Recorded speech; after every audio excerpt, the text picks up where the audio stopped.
عدم اعتماد پیدا ہونا، دراڑ پیدا ہو جانا، جیسے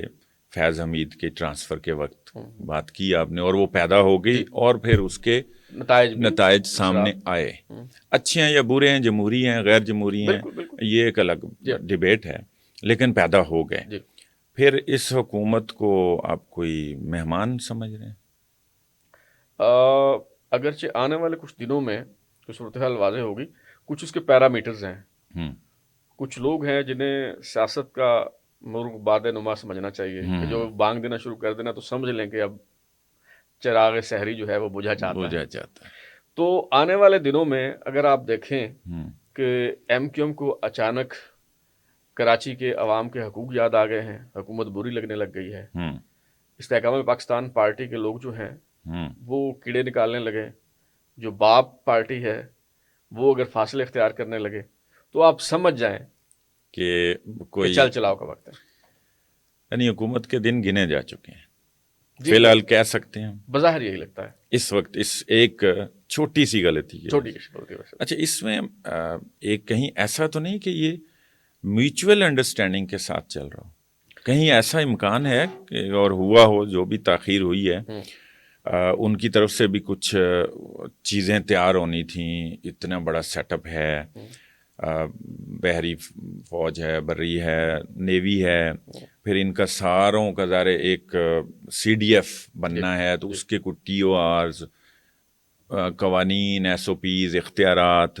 اور اس کے علاوہ بھی بہت سارے شعبے ہیں، کوئی میزائل بنانے والے ہیں، کوئی لانچنگ کرنے والے ہیں، کوئی فیکٹریز ہیں، پی او ایف ہے، بہت سارا کچھ ہے۔ تو یہ ساری چیزوں میں دیر کی وجہ آپ پروسیجرل آپ کہہ رہے ہیں، ہاں یہ تو نہیں رہی۔ دیکھیے 27ویں آئینی ترمیم میں ہی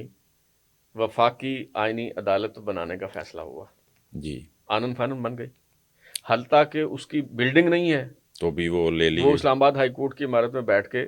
فیصلے کرنا انہوں نے شروع کر دیے اور زبردستی کام شروع کر دیے۔ تو یہ تو چیف آف ڈیفنس فورسز کی تعیناتی تھی، یہ بھی اگر کرنی ہوتی تو ہو جاتی، ٹی او آرز بعد میں بنتے رہتے، باقی چیزیں جو ہیں وہ بعد میں نوٹیفیکیشن ہو جاتا، ٹھیک ہے۔ تو مجھے اس میں کوئی پروسیجرل معاملہ جو ہے وہ نظر نہیں آتا، کیونکہ پاکستان آرمی ایکٹ میں جو ترمیم ہوئی اس کے بعد ان کے پاس کافی وقت تھا، کافی دن تھے، اس میں کوئی چیز ایسی تھی تو اس کا اہتمام کیا جا سکتا تھا، لیکن جس انداز میں اس معاملے کو ڈیل کیا گیا ہے یہ مجھے غیر دانستہ نہیں لگتا۔ اچھا، اگر یہ دانستہ ہے تو کیا کہیں ایسا تو نہیں کہ اس میں سے کچھ چیزیں انہوں نے جواز بنانا ہو 28ویں ترمیم کا، اور وہ وہاں پاس کرنی، اور وہ بھی اسی طرح جلدی جلدی پھر لائیں، اور پھر پورے کرنے والے پورے بھی کر دیں گے، چاہے سینٹ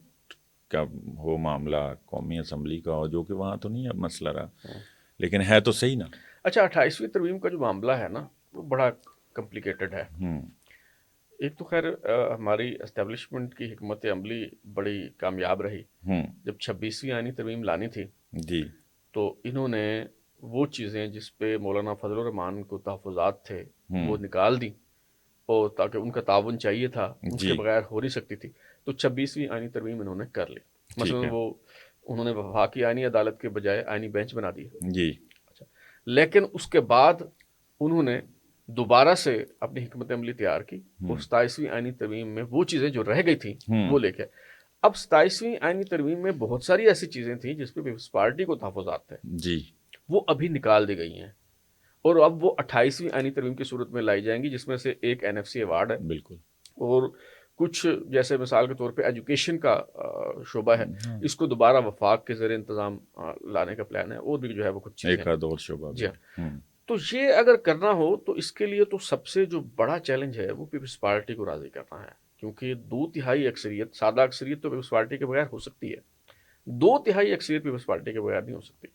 فی الحال تو ایسا کوئی امکان نظر نہیں آتا۔ صحیح، یہ بات چونکہ بہت لمبی ہو جائے گی، آگے چلتے ہیں۔ میرے خیال میں پیپلز پارٹی راضی ہے، اور وہ بھی کچھ اور اگر ان کو درکار ہے تو وہ بھی وہ لے کے راضی ہو جائے گا، اور ہو جائیں گے، اور کوئی کشمیر کی حکومت ایک اس کی مثال ہے، گلگت بلتستان کے بھی کچھ معاملات ہیں اس طرح، البتہ کچھ اس میں تھوڑی بہت رد و بدل بھی ہو جائے گی، جو ان کی بھی مان لی جائے گی اور ان کی بھی مان لی جائے گی، تو یہ تو پھر ہو جائے گا. خیر